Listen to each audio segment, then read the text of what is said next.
Nadreen, मियाँ नवाज शरीफ साहब को हवा लगवाई गई, धूप लगवाई गई।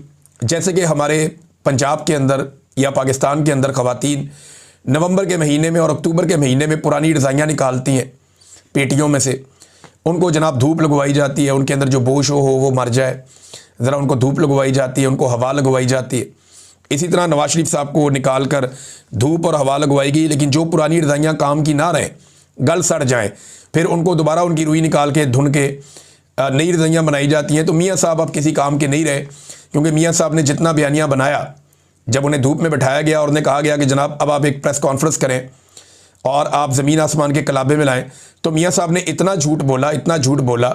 पिछले दौर में तो मियाँ साहब का काम चल जाता था, जब सोशल मीडिया नहीं था तो मियाँ साहब झूठ बोल के साफ निकल जाते थे और पाकिस्तान का मीडिया या अखबारात मियाँ साहब के कसीदे पढ़ते थे। इरफान सिद्दीकी साहब एक कॉलम लिख देते थे, अताउल हक कासमी साहब दूसरा कॉलम लिख देते थे, जावेद चौधरी साहब का कॉलम भी कभी कभी तारीफ़ों में आ जाता था।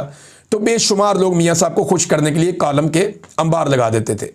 अब सुहेल वड़ाइच साहब जो मर्ज़ी कर लें, या बाकी जो सहाफ़ी बाकी बच गए हैं, अंसार अब्बासी साहब जो मर्ज़ी कर लें, मियाँ साहब को चाहे धूप लगाएं चाहे हवा लगाएं, कुछ भी करें, बयानिया नहीं बिकना। जितने झूठ मियाँ साहब ने बोले अपनी प्रेस ब्रीफिंग में, वो आधे घंटे के अंदर अंदर फारिग हो गए।